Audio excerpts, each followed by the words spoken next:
Good morning, all.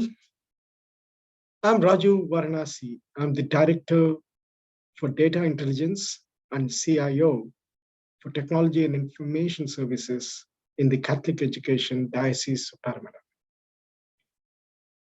The Diocese of Parramatta has 82 schools, 43,000 students, over 3,500 full-time staff in Western Sydney.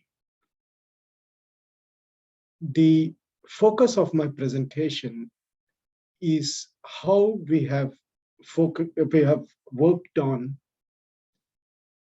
improving the service culture using service management tools and a lot of change management in our services to ensure that our schools, our school staff, parents, teachers, principals, and all can get the benefits of our service delivery. It is a shared service in many contexts. Shared because the platform we use is a multi-tenancy platform as a service, ServiceNow. It's shared because we, the technology services team in my area, serves all the 82 schools on the platform using similar workflows, assigning it to teams from seeker to the resolver. The flows have certain commonality synchronized with our identity management system and roles and processes of the organization. Shared services has come a long way in the last 20 years. It used to be sharing human resources. It used to be sharing processes across organizations or within an organization. It's now sharing processes in the cloud, using tools and technologies that are common in their ecosystem or across other similar ecosystems. So the focus in our case is about how ServiceNow is serving our schools, over 4,000 individuals, you can say 3,500 staff within the organization and community organizations, technology partners, vendors in our ecosystem.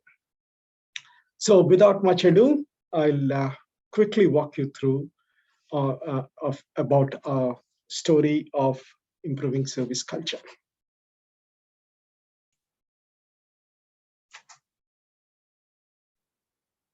So the title of my presentation is From Post-its to ServiceNow Tickets, a journey in improving service culture.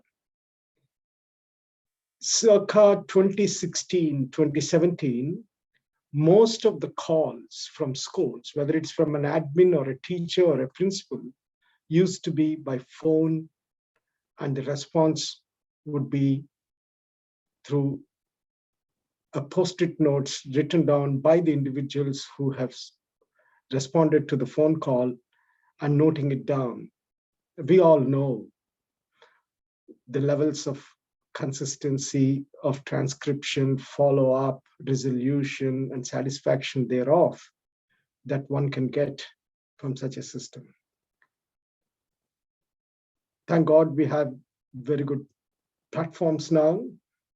And the platform we have chosen through a competitive process through a Catholic Education Network, which is our shared services provider for all the Catholic dioceses. Western Sydney, Parramatta is one of them.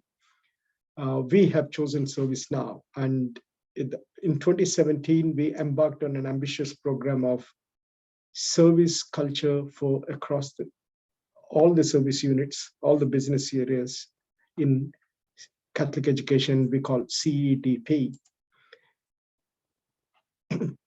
So what did we, where did we start and what is it that we have done? Firstly, as you all would appreciate, Enterprise Service Desk has a collection point, which is called level 1 support, and a resolution point with subject matter expertise, which is the level 2. Depending on your organization, you can have 20, 30, 100 business units. In our case, it's more like 6 directorates, 20, 25 business units, and lots of subcategories in terms of individual areas of expertise.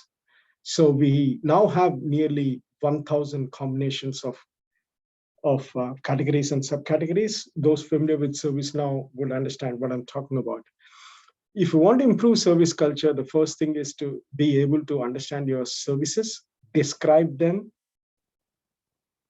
write down or depict them in terms of your processes, assign a business owner, understand the workflows from assigning them to resolving them, whether it is groups or individuals, role-based or team-based. You have to do a lot of engineering, so to speak, of your workflows before you embark on the service desk implementation. In our case, we started in 2017, and there were only 2 service areas that transitioned in 2017. But 3.5 years on, we're talking about 37 service areas. And the service area could be that there are 3 service areas under finance, 2 service areas under billing and fees. You could be having 3 more in people and culture, and so on and so forth. So a total of 37 service areas have transitioned in, and a few more yet to come. So the journey is not yet over, but bulk of the journey, one can say, has been achieved. So where we are is, if we take in terms of volumes and how many tickets have flown through, a whopping 250,000 tickets have flown through in the 3+ years of this implementation. What does a ticket say? What does it mean that so many tickets have come? What has been the volumes? How many people have been working behind? How many days did it take to solve? So you can have, in the science of services, you can have incident, support, and request for service. They all have nuances.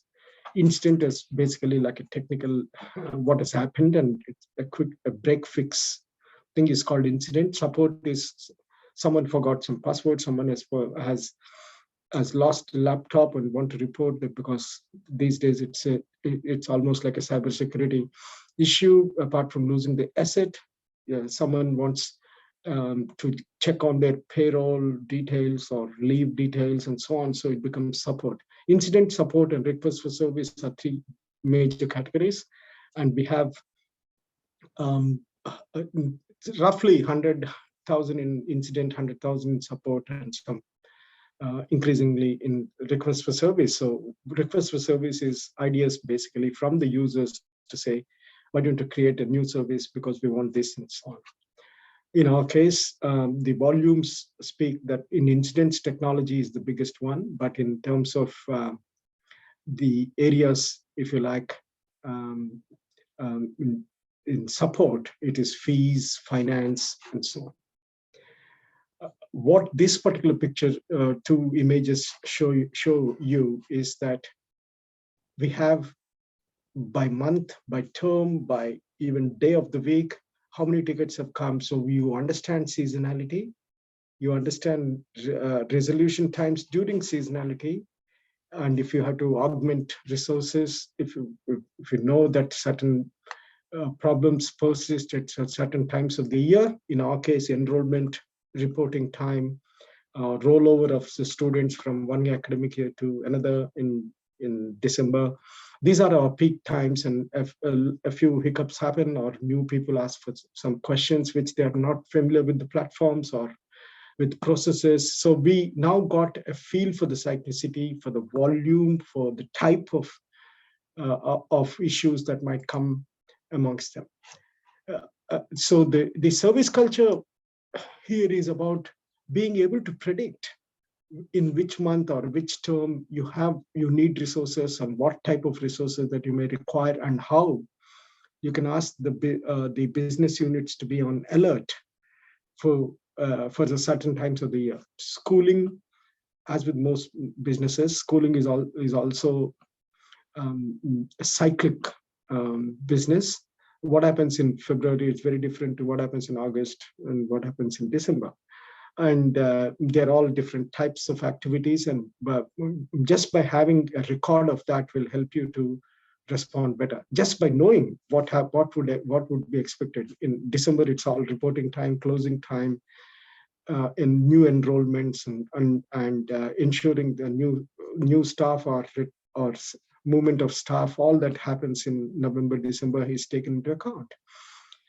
So if you want to really improve service culture, you got to know how long it takes to get some things done in your organization. And the best measure or well-known measure, if you like, is SLA, the service level agreements that happens between the provider of the service to the consumer or user of that service. So we have now developed SLAs for most of the services, and it's an agreed time frame basically. And this actually schools, because the last thing a principal would need to worry about is, I don't know how long this would take. I just put a ticket through, but I don't know, should I follow up in 5 days or 3 weeks or 4 weeks? So we have created those expectations and set it on record. And as soon as a ticket is submitted, the SLA is actually shown to the user. So that means they would actually know roughly it takes 5 days, they say. So that means I'm going to follow up on that day. Or if they don't need to follow up, there's an alert coming up if it's not resolved. So SLA is overdue. The first one that you see on the right is actually number of tickets that are overdue, that is past their agreed time. And it also gives a bit of a picture on how many are coming to be due and how many have been fulfilled in time. So this is a dashboard that we have created, and I'll show some of those. So you got a picture of all the tickets that are going through, and we have dashboards by volume, by sub areas, categories, resolution times, and so on and so forth. Then you saw how the SLAs are being implemented. I now turn my attention to another important aspect of service. Gone are the days when you thought self-service is pushing work to the user. Self-service is not bad at all, because the users learn from the knowledge base. They learn what areas and sub areas might be of that their particular work relates to. Of course, they can still ask for a live chat on the other end, which is our enterprise service desk, who will connect instantly and have the chat. And we have a certain number of hours, 8 a.m. to 4 p.m., which is our usual schooling time. And we ensure that there is a person at the other end to respond to the chat. The most important thing in what you're seeing there is self-service portal. You log in your name, and you will know how many tickets are open, how many to be actioned, how many are closed. And here is an example of one of our staff members, Diana, and it says this way: you got an open ticket. Imagine you come to work and you're in an operational or managerial role, and you want to know how service is happening in your area. You get a snapshot with this self-service portal. That itself gives a pulse of what your day might look like and how you would be able to, because it's at your individual level, but you also can see at your group level. So a manager can see a manager's dashboard. Say manager looks after 5 areas and wants to know in each of those areas what sort of tickets are awaited, how many open, how many closed, how many resolved, and so on and so forth. These terms, open, closed, waiting, resolved, are all typical service management terms. I'm sure you're all familiar with it. So level 2 means the subject matter people, and the manager is is looking after a group of service areas, and there is a dashboard for them. So in our case, we are now looking at the resolver side of things. In the previous one, we have shown the seeker side of things. So the seeker would actually have a request for the type of tickets that they have put in. So they can, so here Diana is the user, and Diana says, oh, I have an open ticket. That means no one has come back, but I put in over the last few years 119 tickets which have been closed, and another 4 have been on watch list for various reasons. That's a user view or a seeker view, seeker of a service. But every seeker can also be a resolver, of course, but most seekers are just doing their thing and they want some support from the system. The resolver view is different. The resolver is the subject matter expert, whether it is facilities, fees, finance, learning support, interventions, technology, of course. Within that, it can be applications, security, data, devices, n number of areas. However, I just want to emphasize here, the ServiceNow implementation in our case is not just for technology areas, it is for entire organizations. Hence, I took the examples of finance, fees, facilities, and so on. Any area, when they have some service to provide to certain set of users, can use this process, and level 2 support services have been the heart of the matter in terms of service culture. So I've mentioned knowledge base. Knowledge base is a set of articles. The articles helps you to improve self-service mechanisms, because before a ticket is put, they can see, and they might even withdraw a ticket or not even put one because they understood now how to correct the problem that they have. So service culture is not just about resolving, it's also improving knowledge of your organization's personnel in how things get done and how they can rely on others to get things done. And lastly, the brief I got from SSOW was that what are the changed priorities due to COVID? COVID has changed a lot to every business, to every household, everyone in society. Coming to our area of business, COVID has taught us a few things. One is a lot of our parents, a lot of our staff had gone through quite a bit of disturbance to their daily lives, including inability to pay fees or delay in paying fees and so on. So well-being impacts have been quite high, and the service culture that we created has actually put us in good stead in the volume of tickets we got from parents, from community, from staff, from other stakeholders in our system. And self-service has actually helped us to promote the knowledge about how to get things done, as I said before, but also in COVID, it was very important that they actually serve themselves. Another new angle, of course, is work from home.